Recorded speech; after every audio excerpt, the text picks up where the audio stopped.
Konnichiwa! In today's show, we've got an update from the team that are creating the Polymega retro gaming console. It's a modular gaming system that allows you to play your original retro gaming cartridges and your retro gaming CD-based consoles as well. As well as the update from the Polymega team, we'll also be taking a look at one of the killer features about this console that I'm super excited about. Game on!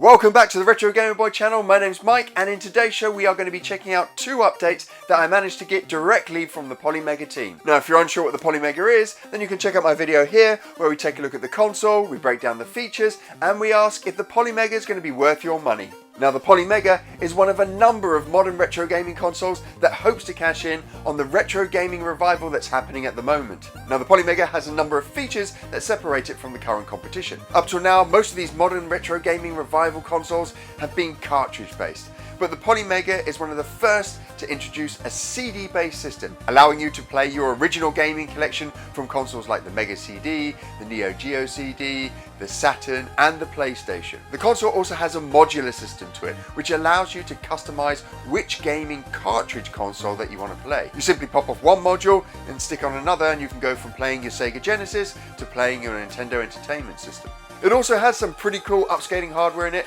that allows you to play your old consoles on modern TVs, and you can download your original console games onto the system as well, including save games if you're playing from cartridge. Now, all of this sounds super cool, but the Polymega hasn't gone without its fair share of issues, the biggest being a delay in its manufacturing.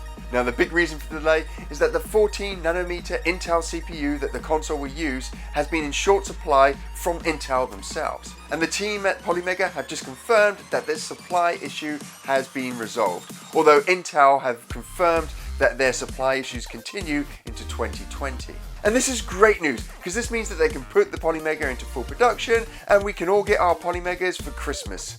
Right? Well, I wanted to see if this was the case, and there's a lot of expectation that the Polymega would be released by the end of 2019. So I contacted Polymega themselves and asked them a couple of questions to see if I could get to the root of when the console is coming out. Now, obviously, they're super tight-lipped about the console's release date, and it's not surprising they're going to have marketing and PR dollars invested in its release, and they won't want to ruin the impact they can have from a well-targeted PR and marketing campaign. But I did manage to inkle out some information from them that gives us an idea of when the console is going to be released.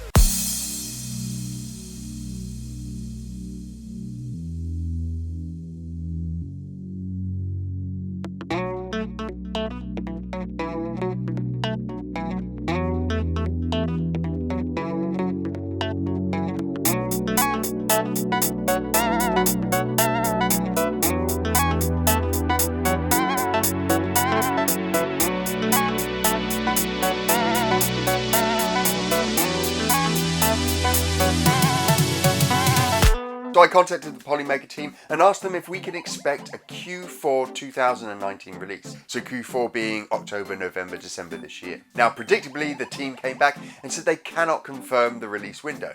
So I followed up with another question. I asked if the Polymega was going to be released in the UK and Europe. And their response was interesting.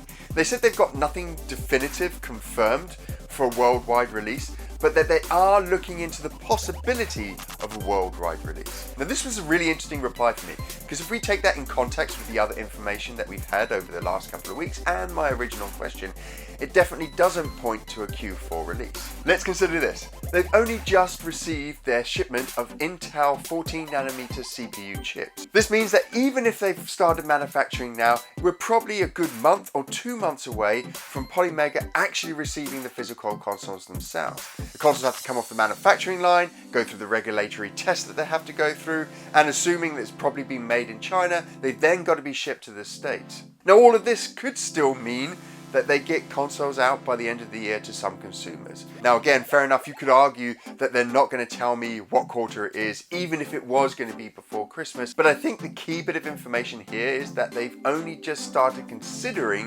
what a global launch will look like. Now, if they haven't done that yet, and they're only in the process of doing that now, I just don't think it's possible that you can have a marketing and PR campaign in place ready for a global launch if you're only just considering it. Added to that, doing a global launch having all your distribution partners in place, having your retail partners in place, getting all your online retail in place is quite a logistical feat, and I just don't see how they're going to get that in place for the end of this year. But I think this is all pointing to a Q1 2020 release, probably around the end of March. This gives them ample time to set up their PR and marketing campaign for a global release. It allows them to get their distributors and retailers in place, and allows them to manufacture a significant number of consoles to be able to meet demand.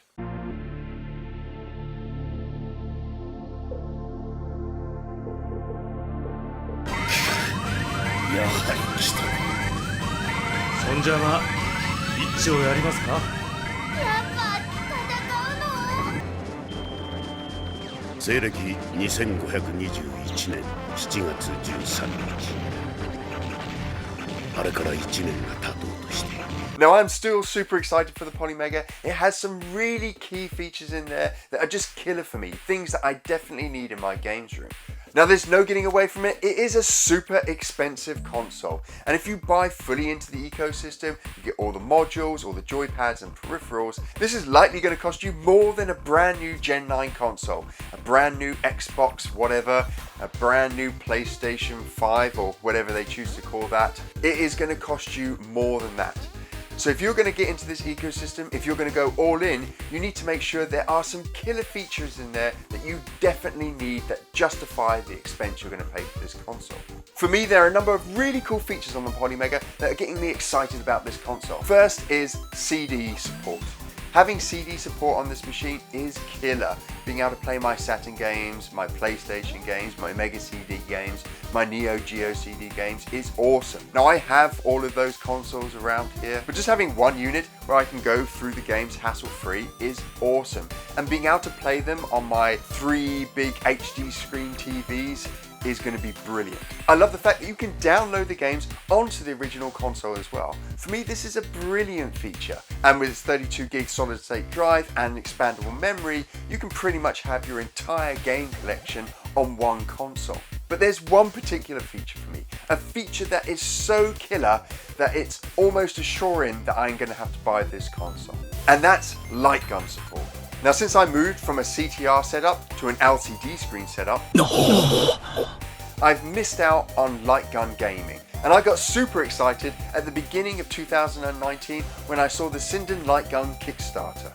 Now, the Sinden Light Gun project uses a high-speed camera, which is inside the light gun, and some really cool algorithms that do image detection of your LCD screen TV. This originally allowed retro games that were on your PC or being played through a RetroPie to use the light gun. But in May this year, the Sinden Light Gun project announced that they had PlayStation support, and this was a game changer. And I think the Polymega team saw this because in June they announced that they were partnering with Sinden to include all the internals of the Sinden Light Gun inside their own form factor. Now the Polymega team have fashioned their own light gun form factor, which includes all the internals for the Sinden light gun. Now the Sinden light gun form factor actually looks like the G-Con series that came out from Namco.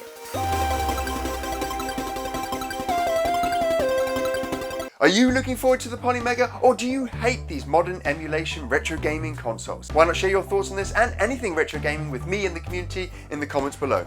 Hey, if this was your first time on the Retro Gamer Boy channel and you like what you saw, then why not consider subscribing by clicking on my little pixel head below.